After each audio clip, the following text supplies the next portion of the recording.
개회하겠습니다.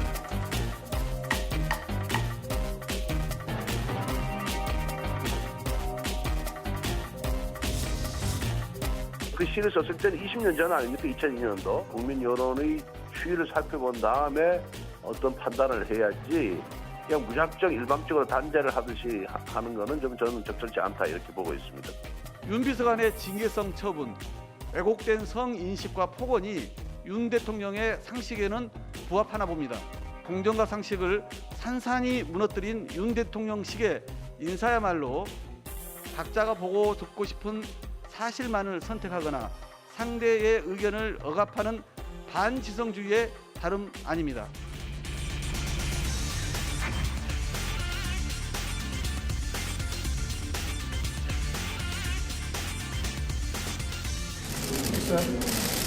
아직 증명 안 한 장관 후보자가 몇 분 있죠? 좀 더 검토를 해보겠습니다.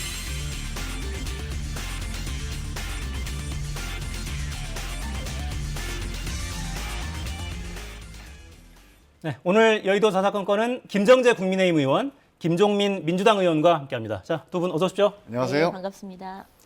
의원님도 소개해드리는 순서가 바뀌었어요. 여야가 바뀌어서 다수당은 민주당이지만 네, 여당 먼저 저희가 소개를 해드리고 있습니다. 국회가 중심인데. 네?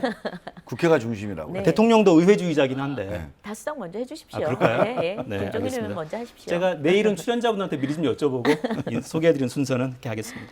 추경안 심사 본격화됐고 국방위에서는 이게 국방 예산이 많이 삭감됐다. 이게 적절하냐 이런 거 가지고 좀 논쟁을 하고 있더라고요. 깎인 예산이 1조 5천억. 그러니까 사실 이제 민생을 살피는 것도 물론 중요하지만 안보 공백 있으면 안 되잖아요. 어떻습니까? 깎이긴 했지만 크게 문제는 없다 이렇게 보시면. 네, 안보 공백은 걱정하실 필요 없고요. 안배 공백을 우려할 만큼의 예산이 삭감이 된 건 아닙니다. 그리고 특히나 지금 민주당에서 안보 공백을 걱정하시는데 지난 문재인 정권에 50여 차례 북한의 미사일 공격이 있었을 때 그게 정말 어떻게 생각하면 안보 공백이고 안보 우려죠. 그랬을 때는 묵묵부답 있다가 1조 정도 삭감했는데 이 삭감의 내용도 충분히 타당한 겁니다. 그래서 그 1조 원 깎였다고 해서 안보 공백을 말하는 것은 좀 과한 것 같고요. 네. 내용을 보면 그 국방부에서 올해 예산 지금 5월이지 않습니까? 그래서 사업을 집행하다가 올해 사업을 집행하지 못하는 사업들, 소위 이제 내년으로 2월 되거나 불용 처리될 사업들 이런 부분을 출연해서 이제 삭감을 했습니다. 네. 그래서 그리고 그 증액을 한 부분은 좀 적은 거긴 하지만 장병들 음식 질 높이기 위한 부분은 좀 증액을 했고요.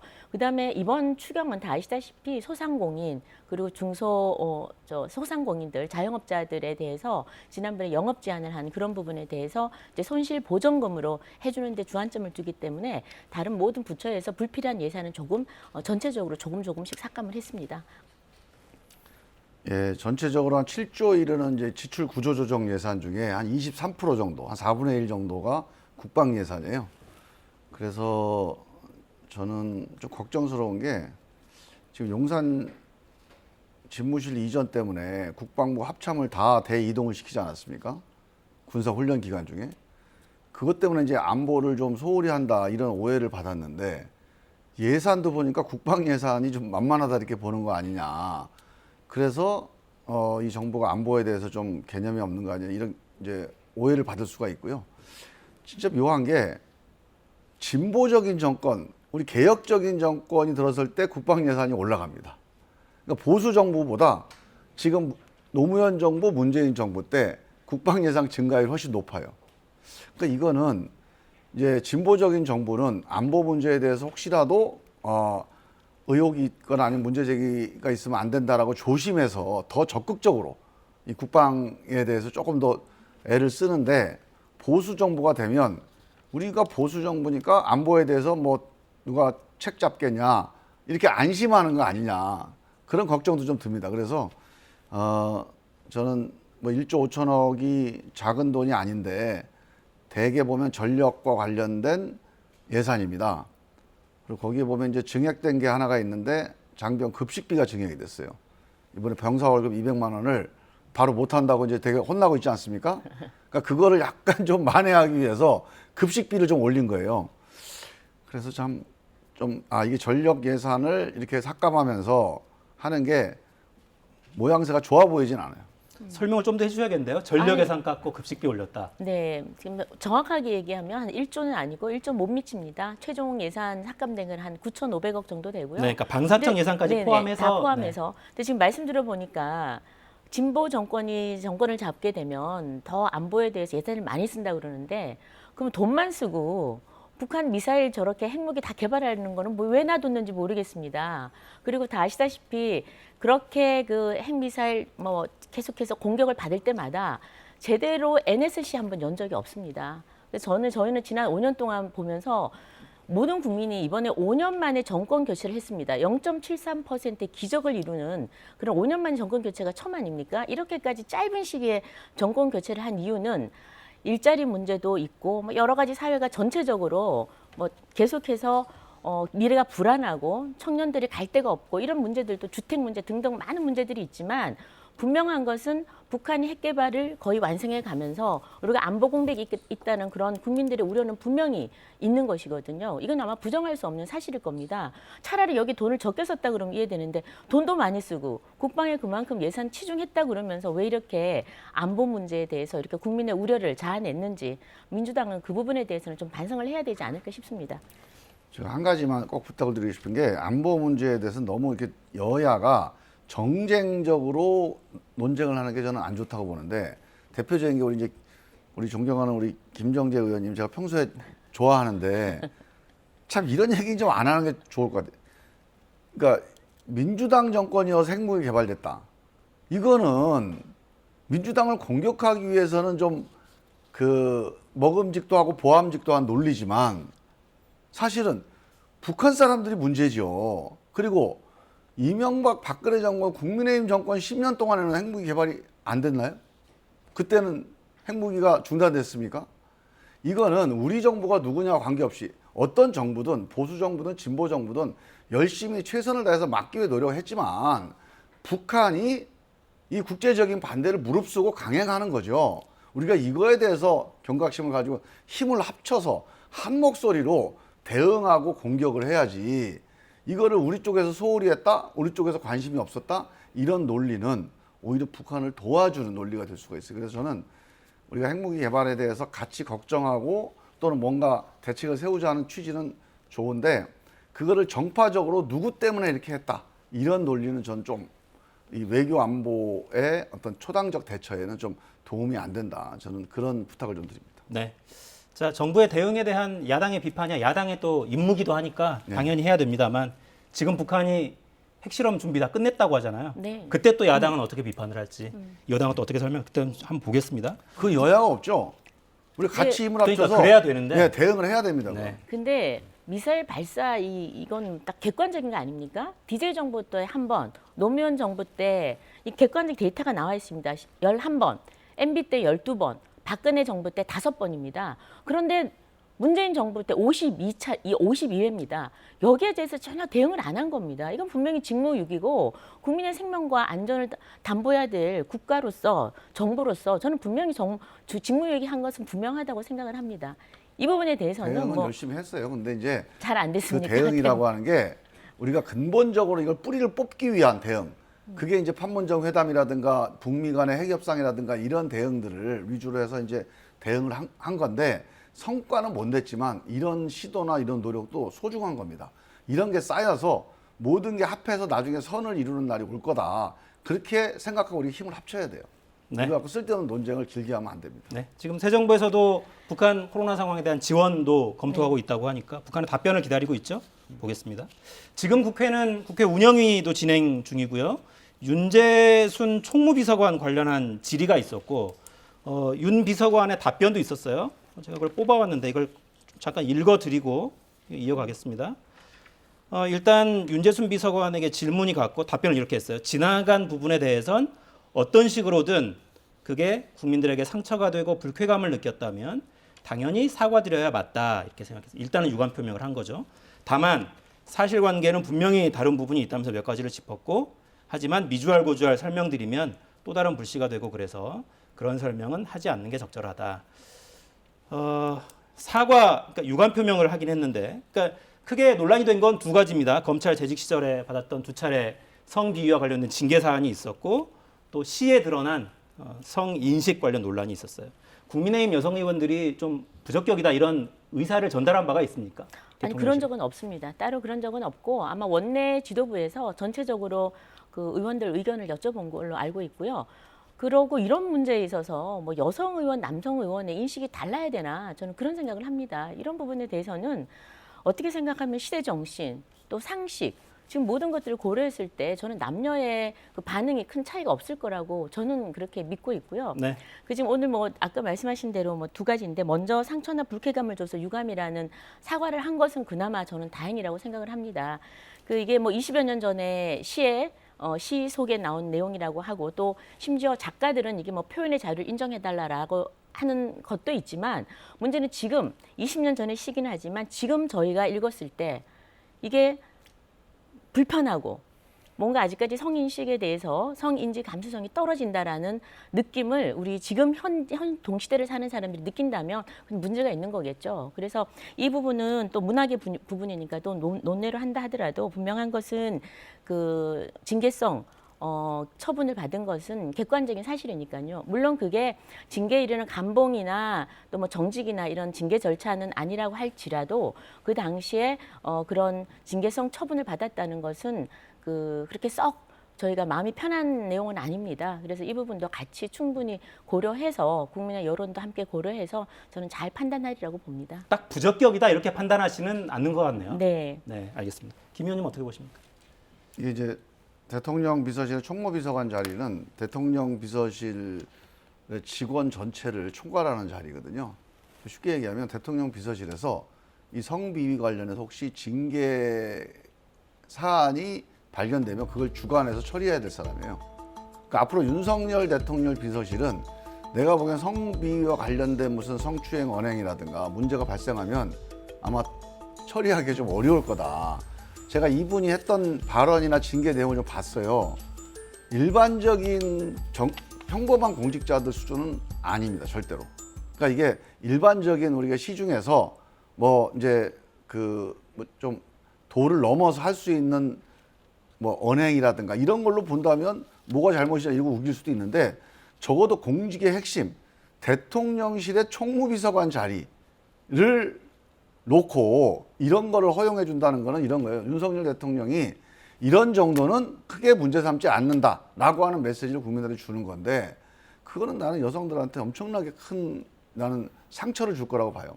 제가 이분 쓴 시라는 걸 읽어봤습니다. 제가 국문과를 나왔는데 제가 뭐 이분보다 뭐 시를 많이 쓴 건 아니고 전문가는 아닙니다만 보통 시를 쓸 때 문법이 좀 틀리거나 아니면 조금은 일상적인 상식에 어긋나는 일탈되는 그런 주장과 표현을 통해서 어떤 정서적인 감흥을 일으키는 그걸 이제 시적 일탈, 뭐 문학적 일탈이라고 얘기하는데 그게 아니에요. 이분 시는 아예 이분의 사고방식 자체가 되게 여성들에 대해서 되게 소홀하거나 하대하거나 특히 지하철에서 성추행하는 걸 가지고 되게 그거를 상당히 이렇게 즐기듯이 표현해 놓은 게 있어요. 어떤 성추행 언행을. 야, 난 이거 보고 깜짝 놀랐습니다. 그래서 저는 그 문제에 대해서는 이분이 오늘 해명한 게 요지는 그겁니다. 나는 사실 잘못한 건 없다. 근데 듣는 사람이 좀 불쾌했다고 하니까 내가 좀 한마디 해주겠다. 이런 정도예요. 이렇게 가면 절대 안 됩니다. 저는 윤석열 대통령을 위해서라도 정권 초기부터 제가 쌀떡에 쌀이 좀 있을 때 아껴 써야 돼요. 지금 정권 초기라고 그래서 이거 한두 개 갖고 흔들리지 않거든요. 근데 이런 것들이 이제 원인이 돼서 1년 안에 또 부메랑이 된다. 그 쌀떡에 쌀이 있을 때 조심하고 뭔가 국민의 신뢰를 얻기 위해서 애를 써야 됩니다. 좀 절박해야 돼요. 0.7%, 73% 이겼는데 이렇게 마음대로 하면 나중에 혼납니다, 진짜. 아니, 그러니까 그 부분에 대해서 저는 이번에 갑자기 왜 이 부분에 대해서 민주당에서 이렇게 탁현민이라는 분도 계셨지 않습니까? 탁현민이라는 분은 시를 쓴 게 아니라 아예 자기 SNS에 글을 올리거나 아니면 에세이를 쓰거나 그랬습니다. 뭐 남자 사용 설명서 이런 데서 여자를 아주 뭐 성적으로 아주 하대하면서 구분해 놓는 이런 것도 있었어요. 시가 아니라 이런 분하고 일을 하면서 가장 가까이 지근거리에 둔 그러니까 탁현민에 비하면은 저는 사실은 조족지혈이라고 생각을 합니다. 그럼에도 불구하고 우리 김종민 의원님 말씀하신 대로 우리는 항상 국민 눈높이를 생각하지 않을 수 없습니다. 그래서 저는 거기에 대해서 인사 문제니까 잘 판단할 거라고 보고요. 중요한 건 민주당이 도대체 이 문제 왜 이렇게 천착해서 이렇게 예민하게 반응하느냐. 민주당은 지금 보면 지방선거를 앞두고 지금 지지율이 급락을 하고 있습니다. 그러니 거기에다가 지금 성 문제로 지금 뭐 최강욱 의원 무슨 짤짤이 발언이라든지 아니면 박완주 의원 지금 폭력 문제, 성폭력 문제 이런 것들이 지금 겹치고 특히나 그 이전에 소위 오거돈이죠. 오거돈 사건으로 오거돈 또 박원순 사건, 안희정 이런 권력형 성범죄에 휩싸이면서 당이 소위 내리막길을 걷기 시작했거든요. 그래서 제가 봐선 민주당이 이 성비위, 성폭력, 성범죄 문제만 하면 굉장히 민감한 것 같습니다. 그래서 이번에 뭐 이 정도 사건 가지고 지금 딱 걸렸네 이런 식으로 지선하고 어떻게 해서 연결을 해서 물타기를 한번 해보려는 시도가 아닌가 그런 생각을 하고 있고 특히나 최근에 이재명 지금 후보께서 물 만난 고기처럼 갑자기 이 건에 대해서 뭐 입을 대기 시작했습니다. 근데 다른 분들은 다 우리 김종민 의원님 말씀하셔도 됩니다. 그러나 이재명 후보만큼은 입 다물고 계셔야 된다. 뭐 김부선 사건이라든지 아니면 그 형수 형수 욕설 문제라든지 이런 문제와 다 연루돼 있으신 분이 여기에 대해서는 유구무원하는 것이 맞다 그런 생각을 합니다. 네. 토론이 이렇게 흘러가면 제가 정치 토론 진행하기가 참 힘들어지는데 그래도 너희보다 우리가 낫지 않느냐 이렇게 흘러가지는 좀 않았으면 좋겠어요. 네. 옛날에 민주당 자꾸 들먹이는데 옛날에 민주당처럼 하려면 뭐하러 정권 교체하자고 그래요. 그냥 우리한테 5년 더 맡기지. 좀 다르게 해보겠다고 한 거니까. 다르게 하는 옛날 얘기 그만하시고 동의합니다. 좀 새롭게 예? 네. 좀 다르게 한번 하셔야 돼요. 네. 국민들의 눈높이는 굉장히 올라가 있고 네. 그 눈높이에 어떻게 하면 부응할까를 좀 이야기했으면 좋겠어요. 같이. 네. 너희는 이랬지 않느냐 말고요.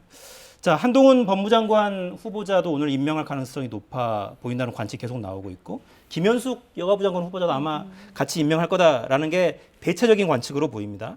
만약에 이렇게 되면 민주당은 사실 법적으로는 뭐 어떻게 할 수 있는 방법은 없는 거잖아요. 다만 국회 다수 의석을 갖고 있긴 하니 해임 건의안을 제출해 볼 수 있지 않을까 이런 언론 관측도 있습니다.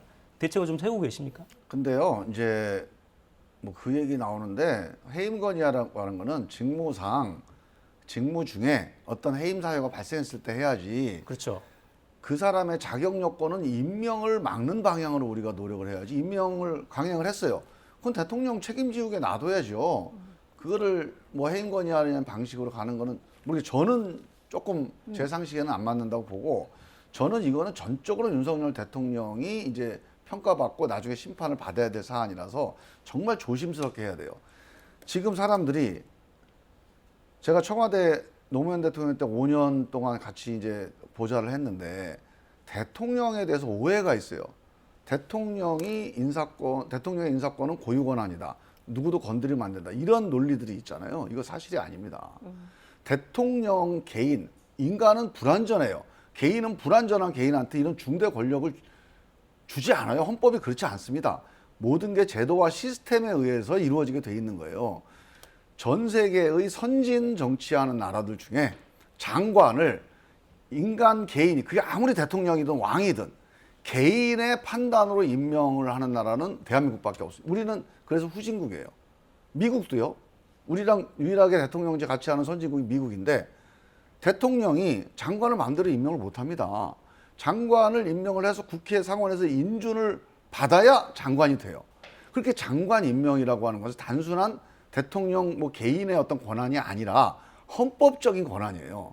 그런 점에서 국회에서 우리가 제도상으로는 그런 제도가 없지만 앞으로 이제 개헌을 하면 그런 제도를 도입을 해야 됩니다. 그래야 선진국이라고 할 수가 있는데 그렇지만 그런 거를 감안해서 선진 정치를 하려면 적어도 장관 임명은 내 혼자 내 개인의 뜻이 아니고 국민들의 동의를 전제로 해서 임명하겠다.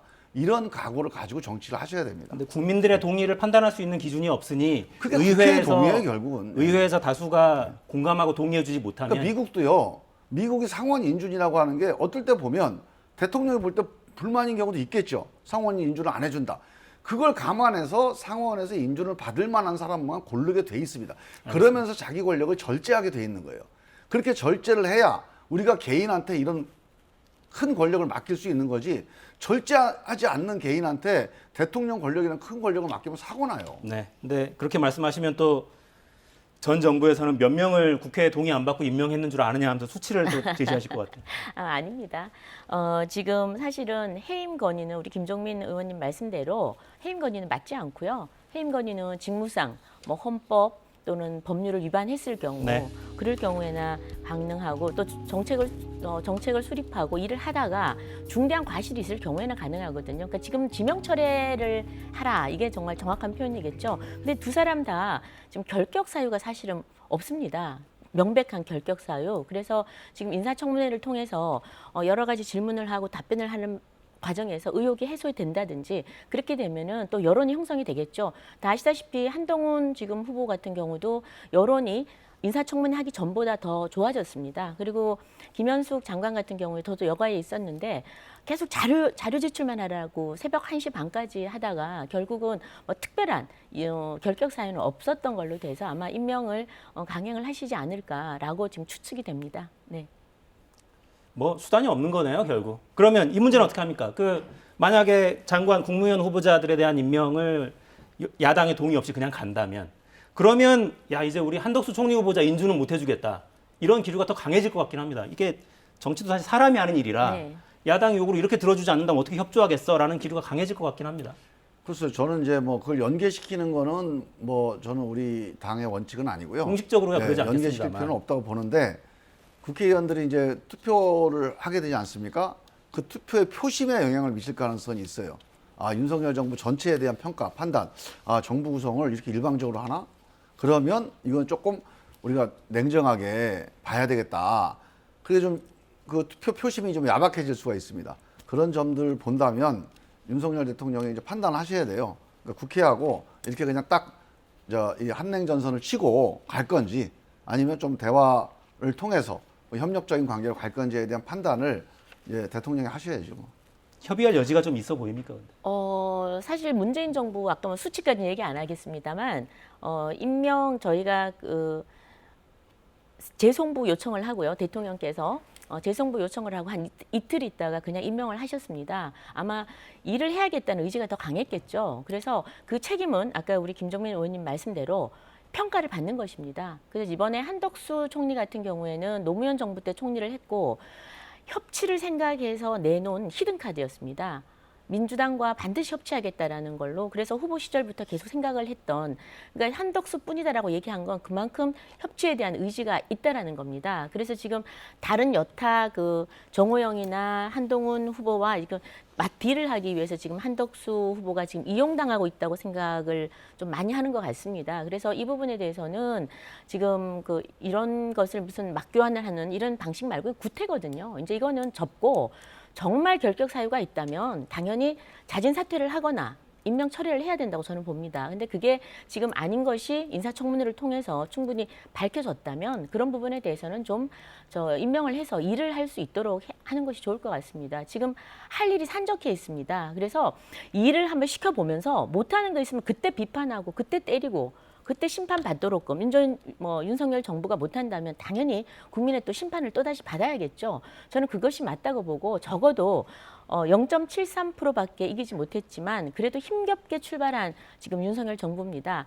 이 항구에서 이 배가 떠날 수 있도록 좀 해주셨으면 좋겠고 역대로 보면은요 이렇게 발목 잡기 인사청문회를 통해서 장관 발목 잡기를 한 정부치고 성공한 정부가 없습니다. 다 아시겠지만 DJ 정부 때도 맨 처음에 김종필 총재 6개월 동안 하면서 그때도 지지율이 떨어졌고요. 박근혜 정부 때도 그때도 야당이 발목 잡기를 하는 어김없이 지지율이 떨어졌습니다. 그리고 첫 번째 선거에서 패배했고요. 그래서 국민들은 적어도 이런 인사청문회를 통해서 충분히 인식을 하시고 잘잘못을 인식을 하고 계시기 때문에 발목 잡기로 생각된다 그러면은 가차없이 국민의 심판을 내리는 것 같습니다. 그러니까 이번에 좀 일할 수 있도록 좀 임명할 수 있도록 좀 도와달라는 말씀을 좀 드리겠습니다. 이 지적에 대해서는 제가- 어떤 답을 좀 주시겠습니까? 발목 잡기다. 이게 발목을 잡을 수가 없어요. 우리가 발목 잡을 방법이 없습니다. 그냥 대통령 하고 싶은 대로 하면 되는 거예요, 이거는. 우리는 의견만 얘기할 수 있을 뿐이에요. 지금 이제 한덕수 총리 후보자를 협치 카드로 이제 내세우셨다고 그랬는데 저는 이제 그 전 정부에서 민주당 정부에서 뭘 했다고 해서 협치 카드가 되느냐 하는 건 좀 그건 좀 약간은 좀 억지스러운 면이 있는데 저는 그 뭐 문제 의식이 뭐 그런 게 있겠다고 얼핏 생각을 한번 해봤어요. 아, 한덕수 씨가 개인 관계가 있는 건 아닌데 왜 추천을 했을까? 혹시 뭐 그런 과거 어떤 경력 때문에 그런 거 아닌가? 근데요, 한동훈 장관을 후보자를 지명하는 걸 보고 사실은 이게 그 말은 협치라고 얘기하는데 사실 한동훈 법무부 장관 카드는 협치 카드는 아닙니다. 이거는 누가 봐도 대결 카드예요. 0.73 이거 어차피 0.73이지만 내가 이기지 않았냐. 이긴 사람 마음대로 소신껏 좀 해보자. 이 사람이 여러 가지로 욕을 먹겠지만 내 소신이다. 그런 메시지가 딱 담겨 있는 거예요. 이걸 누가 부인을 못합니다. 그래서 저는 지금 윤석열 대통령이 정부 구성 초기에 그냥 0.73 이긴 건 이긴 거다. 이 노선으로 좀 밀고 가는 거라고 봐요. 그런데 걱정스러운 거는 우리는 발목을 못 잡습니다. 그냥 하시고 싶은 대로 하세요. 하실 수밖에 없어요. 근데 문제는 아까도 말씀드렸지만 대통령이 5년 단임제에서 특히나 이 0.73 정도의 근소한 차, 그리고 이분은 오래 정치를 해서 정치권에 기반이 있거나 아니면 국민들 뭐 지역이든 계층이든 국민들 지지 기반이 강한 그런 대통령이 아니에요. 그래서 저는 이분이 이긴 거를 되게 잘 소중하게 간직하고 다뤄야 된다. 약팽소손이라는 말이 있습니다. 우리 작은 생선 뒤집듯이 조심해서 정치를 하셔야 되는데 내가 이겼으니까 내 마음대로 해볼래 이러면 이게 조만간에 이 정권의 어떤 신뢰도나 아니면 안정성이 흔들리게 되는데 그건 우리 야당이라서 그걸 기뻐하고 좋아할 일이 아니에요. 국가적으로 되게 불안한 정해집니다. 어떤 정부든 성공해야죠. 그래서 저는 쌀독에 쌀이 좀 있을 때 그때 조심하고 1년 안에 협치에 성공을 해야 협치할 수 있지 1년 지나면 협치하자 그러다 상대방이 안 받아줘요. 국민들이 별로 좋아하지 않습니다. 민주당 입장에서는 가장 표가 나는 협치 카드라면 한동훈 카드를 내려놓으시오 이겁니까 그러면? 그렇죠. 한동훈 카드를 만약에 정말 한동훈 후보자가 정말 능력이 있어서 꼭 시켜야겠다 그러면 한 1년 있다 시켜도 돼요. 왜냐? 그동안에 서초동 광화문으로 대한민국이 갈라져 있는 민심이 아직 치유가 안 됐잖아요. 이 치유가 안 됐는데 한동훈 딱 밀어놓으면 그 상처 위에 소금 뿌리는 거거든요.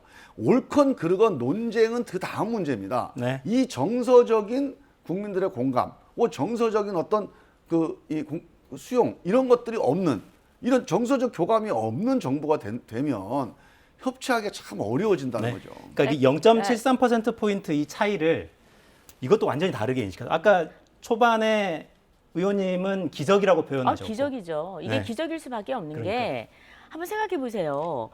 경기도에 1,400만이 있고 서울에 1,000만이 있습니다. 2,400만 대한민국의 50%가 있는 서울 경기에 90에서 95% 지자체 단체장이 다 민주당입니다. 완전 파란색으로 대한민국이 다 물들어 있는 상황이었어요. 그리고 민노총이니 종교조니 사회 각각 모든 그 바닥에 정말 그 아주 가는 뿌리들이 다들 민주당 조직 세력들입니다.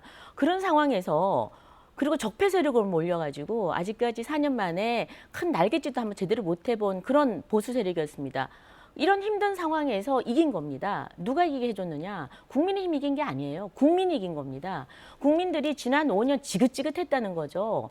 뭐 일자리니 뭐 대한민국을 엉망으로 만든 거는 고사하고 가장 불만이 있는 거는 대한민국을 갈라치기로 했다는 겁니다.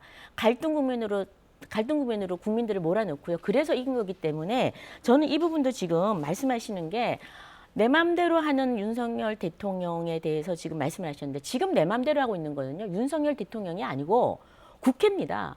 170석을 장악하고 있는 입법 독재가 지금 제일 문제입니다. 다 아시다시피 지금 마지막 정권 한 달도 안 남겨놓고 검수완박을 했습니다. 지금 민주당의 지지율 곤두박질 치는 거는 검수완박입니다. 검수완박으로 시작을 해서 지금 인사청문회로 또 발목을 잡고 그다음에 지금 성비위 사건들 빵빵 터지니까 지금 지지율이 갑작스럽게 내려가는 거예요. 그래서 저는 지금 이렇게 민주당이 지금 170석을 장악했다고 해서 지금 마음대로 하는 이런 행태들이 국민들이 마음이 지금 떠나고 있는 겁니다. 그러니 지금 한번 저 법무부 장관 그렇지 않습니까? 책임 정치잖아요. 대통령이 돼서 내 이거는 한번 제대로 해보겠다 해서 지금 장관 임명을 한 겁니다. 그렇다면 결격 사유가 없고 지금 한동훈 후보를 반대하는 거는 전체적인 국민이 아니라 민주당 의원들이에요. 민주당 의원들이 반대를 하는 것이고 그러면은 청문회라도 좀 잘 하든지요. 잘해서 무슨 결격 사유를 좀 밝혀내든지요. 무슨 한국 3M이나 이모니 이런 코미디 연출만 해서 국민들 마음 다 떠나게 해놓고 지금 갑자기 한동훈은 안 된다라고 얘기하면 이것도 코미디죠. 그래서 저는 일을 할 수 있도록 좀 해달라. 그렇게 말을 드리고 싶고요. 정말 독주를 하는 건 입법 독주를 하는 거는 민주당이다. 그래서 이 부분에 대해서는 이제 좀 협치를 할 시간을 좀 가졌으면 좋겠습니다. 네, 자 이런 상황을 국민들이 다 보고 계시고 아마도 지방선거 표심으로 이어지겠죠. 협치 참 어렵게 가는데 이 흐름은 좀 좋아 보이긴 합니다. 내일이 5.18 민주화운동 42주년인데요. 내일 기념행사는 예년과 좀 다를 것 같습니다. 영상 보시겠습니다.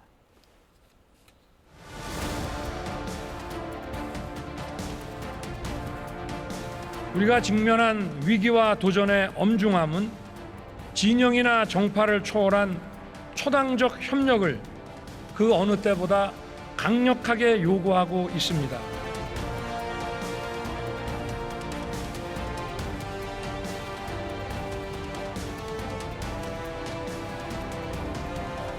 저희가 임을 위한 행진국을 당연히 재창하는 형태로 해야 된다고 저는 보고 있고요. 5.18 민주화운동은 대한민국을 대표하는 그리고 해외에서 널리 알려진 민주화운동으로서 당연히 저희가 헌법에 전문에 실을 가치가 있고 또 그래야 된다고 생각합니다.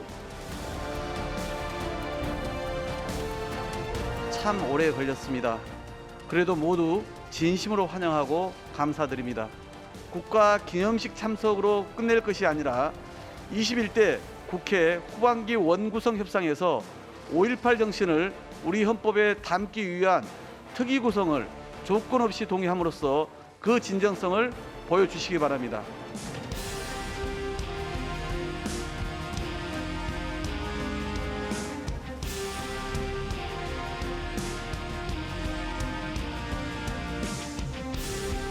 네, 지방선거를 2주 남짓 보름 앞두고 내일이죠. 내일은 딱 2주 남는 날이네요. 내일 마침 5.18입니다. 대통령실 고위 관계자는 이렇게 발언했습니다. 그래픽 잠깐 올려주시죠. 대통령의 기념식 참석, 이게 국민 통합을 향한 새로운 정치의 큰 획이 시작되지 않을까 이렇게 의미부여를 했어요. 김정재 의원님도 내일 KTX 타고 내려가실 예정입니다. 네, 저희도 7시 30분에 출발합니다. 어떤 의미입니까? 한마디로 갈등이 종식되고 좀 국민 통합의 의미가 있지 않을까 싶습니다.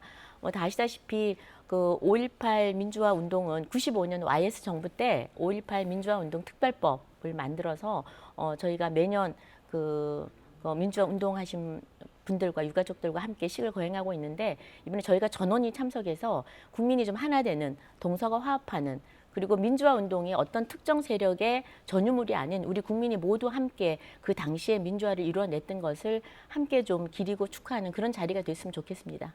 일단 민주당은 환영하긴 했는데 정말 이게 국민 통합까지 가려면 뭐가 좀 더 있으면 좋으시겠어요? 이제 저런 뉴스를 보면 국민들이 좋네 하다가도 당장 걱정이 들지 않겠습니까? 저거 얼마나 갈까? 또 맨날 싸울 텐데 이 걱정하지 않겠어요? 이걸 어떻게 해결할 건가? 이거 대답을 내놔야 돼요. 저는 개인이 대통령이든 국회의원이든 뭐 당 지도부가 통합합시다. 이 얘기는 너무나 많이 들었잖아요, 우리가. 이 통합이 의지가 없어서 안 되는 게 아니라 우리가 갖고 있는 제도와 이 시스템이 통합이 어렵게 돼 있어요. 서로 싸우게 돼 있습니다. 그 대표적인 게 권력이 한 군데 집중돼 있어요. 집중돼 있으면 가진 사람은 초과 권력을 사용할 거고 또 없는 사람은 그 권력을 뺏기 위해서 계속 싸움을 걸 거고 그래서 권력을 분산시키는 거. 그 다음에 선거제도도 양당 간에 1등들만 뽑아가지고 양당이 맨날 둘이 싸우게 만드는 이런 제도, 이런 헌법이라든가 선거법이라든가 국회법이라든가 이런 제도들을 근본적으로 고치는 노력을 해야 국민 통합의 진정성이 있는 거라고 좀 봐요. 그런 노력들로 이어지면 국민들이 저거 한번 기대해보자 그렇게 생각하셔도 되고 그런 소식, 그런 뉴스 안 들리면 저것도 그냥 말 한마디 하고 끝나는구나 그리고 생각하셔도 된다. 저는 그래서 이 문제가 제도 개선 노력으로 갈 건지 이게 제일 핵심이라고 봅니다. 저는. 네. 헌법 전문에 싣는 것도 뭐 좋은 아이디어긴 한데 헌법 전문에 글자 몇 개 넣는 게 뭐 이렇게 큰 의미가 있겠어요 또? 네. 진짜 그 방향으로 가야죠. 시간이 거의 다 됐는데 저희 지방선거 판세 관련한 그래픽 만들어 놓은 거 있죠? 그걸 좀 잠깐 보고 이야기를 나누겠습니다. 지역별로 선호도 조사를 했더니 이렇게 나와요. 서울은 오세훈 후보 그래프가 쭉 좀 위로 올라가 있죠. 경기는 초접전 양상이고요. 누가 앞서고 있다고 얘기하기 힘든 상황입니다. 인천은 좀 차이가 나는군요. 7%포인트 차이가 나고 있습니다. 충청권이 좀 출렁인다 이런 얘기들도 언론들은 많이 쓰고 있던데 지금 일단 선호도 조사 결과를 보시면 충남 김태흠 후보가 위로 좀 많이 올라가 있고요. 충북 김영환 후보, 충북은 차이가 좀 많이 나는 걸로 나오네요. 대전은 붙어 있습니다. 자, 현재 판세는 좀 어떻게 보고 계신지, 어떻게 이번 지방선거 치르실지 짧게 듣고 마무리하겠습니다. 네, 이번 판세는 저는 전국에 한두 곳 제외하고는 저희가 승리하지 않을까라고 예상을 합니다. 한두 곳 제외하고 네, 싹쓸이. 네.